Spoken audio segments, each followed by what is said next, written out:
बिस्मिल्लाहिर्रहमानिर्रहीम। अल्लाह के वली की करामत। हज़रत इब्राहिम इब्ने आदम रहमतुल्लाहि अलैह बल्ग के बादशाह थे। बहुत बड़ी आपकी हुकूमत थी। जब आप सवार होते थे तो आपके खादिम 40 गुड़ सोने के आपके आगे और पीछे लेकर चलते थे। एक रात अपनी शाही बिस्तर पर सो रहे थे तो आधी रात के वक्त आपके छत पर आहट मालूम हुई। आपने आवाज़ देकर पूछा था कि छत पर कौन है? तो किसी ने जवाब दिया कि मेरा ऊँट खो गया है, मैं अपना ऊँट तलाश कर रहा हूँ। आपने फरमाया कि ए नादान, ऊँट का छत पर क्या काम है? क्या कभी ऊँट छत पर मिला है? किसी ने जवाब दिया कि या गाफिल, तू अल्लाह पाक को अतसिल लिबास और शाही तख्त पर ढूंढता है। क्या छत पर ढूंढने से ये बात ताज्जुब की नहीं कि शाही ऐश और इशरत के बिस्तर पर अल्लाह पाक को ढूंढा जाए? हजरत इब्राहिम बिन आदम ये गैबी आवाज़ सुनकर मुतासिर और हैरान हुए। सुबह जब अब आपने तख्त शाही पर बैठे और दरबार आम हो रहा था तो एक अजनबी बुजुर्ग दरबार में दाखिल हुआ। उस बुजुर्ग शख्स का कुछ ऐसा रोब और दबदबा था कि उसे अंदर दाखिल होते हुए कोई रोक ना सका। ए अजनबी जब दरबार में दाखिल हुआ तो कहने लगा कि ये सराय मुझे पसंद नहीं। बादशाह बोला, ये सराय कब है? ये तो मेरा महल है। उस अजनबी ने पूछा कि ये बताओ कि आपसे पहले यह महल किसका था? बादशाह बोला, मेरे बाप के पास। अजनबी ने पूछा, और तेरे बाप से पहले किसके पास था? बादशाह ने जवाब दिया कि मेरे दादा के पास। अजनबी ने पूछा, आपके दादा से पहले किसके पास था? बादशाह ने जवाब दिया, मेरे दादा के वालिद के पास। अजनबी ने कहा कि ये गोया तो आपसे पहले इसमें आपके वालिद रहते थे और आपके वालिद से पहले आपके दादा इसमें रहते थे, आपके दादा से पहले उनके वालिद इसमें रहते थे। ए बादशाह, अब खुद ही सोच कि सराय और किसको कहते हैं?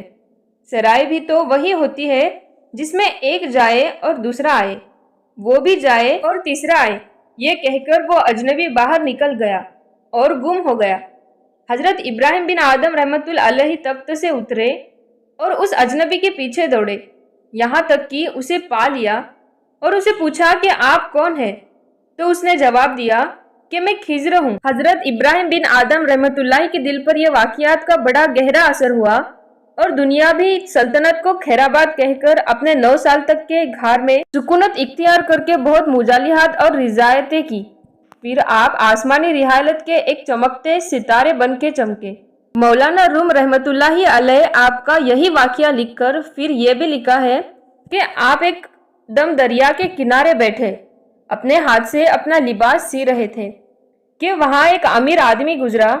उस अमीर आदमी ने आपको जब इस हाल में देखा, अपने हाथ से अपना पहरन सी रहे हैं, तो दिल में कहने लगा कि उन्होंने सल्तनत छोड़कर इस फकीरी में क्या हासिल किया। हज़रत इब्राहिम बिन आदम रहमतुल्लाहि अलैह को रोशन हो गया और आपने हाथ की सुई वो जल से दरिया में डाल दी और फिर बाबा से बुलंद फरमाया, ए दरिया की मछलियों, मेरी सुई मुझे वापस लाओ।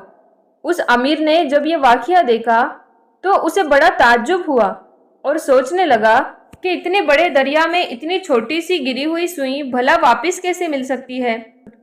इतने में देखा कि हजारों मछलियां अपने मुंह में एक एक सोने की सुई पकड़े हुए दरिया से बाहर निकल आई।